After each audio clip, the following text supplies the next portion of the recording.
Part 3, the end of Chapter 11 and Chapter 12. I was rinsing the soap off when I heard the main door open and slowly click shut. My heart started pounding. What had I been thinking, coming in here? I'd been a fool, a total fool. I'd cornered myself. They were going to murder me, just like they murdered Burdette. I made it simple for them. I looked around for something to fight with, but there was nothing. Desperate, I grabbed the shampoo bottle. I left the water running and silently stepped out of the shower. I tied a towel around my waist and then flattened myself against the wall and slowly edged my way to the corner. My only chance was to surprise them. I held the shampoo bottle as if it were a rock. I was going to throw it at the nearest guy, throw it with all my might, and then make a dash for the main door. If I got through the door and out in the parking lot, I'd start screaming, "Help, police!" When the cops came, I'd tell them everything, even if it'd mean I'd go to jail. I took a few shallow breaths to steady my nerves, gripped the shampoo bottle tightly, and stepped out in the main locker room, ready to fling the bottle with all my might at the men and then run for the door.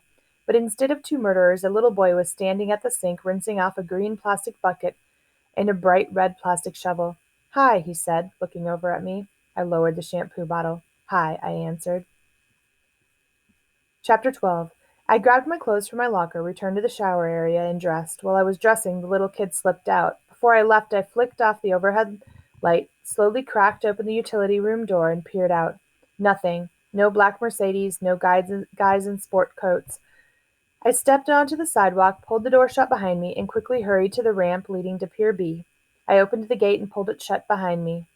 For the first time in my life, I looked closely at it. It was solid metal and was at least 15 feet high.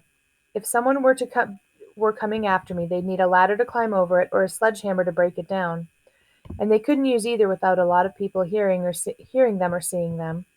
Back on the sailboat, I climbed down into the cabin and sat at the navigation table. I had to think it through. I had to take my time and think it through. Burdette had told me that the smugglers were going to contact me. I wanted them to contact me. So why was I getting panicky about the men on the beach? The police were undoubtedly going through Burdette's files and papers and stuff. Maybe the smugglers were afraid the cops would find something that would blow the whole scene. Maybe they wanted to speed up the transfer. That would be okay with me. What I had to do was stay cool and wait. If they contacted me early, I'd give them the packages and I'd be done with it. If they didn't, I'd turn the stuff over on May 1st. Either way, everything would work out, just so long as I didn't panic. But there was another possibility. If Burdette hadn't killed himself, if he'd been murdered, then once these guys got what they wanted, they might murder me too. It was a paranoid, crazy thought, but no matter how hard I tried, I couldn't shake free of it. I had to talk to somebody. I was in over my head, way over my head. But who? The only friend I had was Melissa, and I couldn't go to her. For a second, I actually thought about calling Mr. Arnold, but that was impossible. Who else was there? I sat, my hands shaking. Who? Finally, I grabbed a jacket, zipped it up to my chin, stuck on a baseball cap, and set out. The Sloop Tavern is about half a mile from Pier B. When I reached it, I tried to peer in, but the windows are tinted and the front door was closed tight. I put my shoulder to the door, pushed it open, and stepped inside. Not much to see. A pool table, a couple of pinball machines, a dartboard, a television tuned to a Mariners game, the volume down. At the bar, three guys were talking quietly, glasses of beer in front of them, blue cigarette smoke curling above their heads. I looked to the booths. Two of them were empty, but someone was sitting at the farthest one, his back to me. I started toward him. "Hey, kid, you've got to be 21 to come in here," the bartender said, stepping out from behind the bar.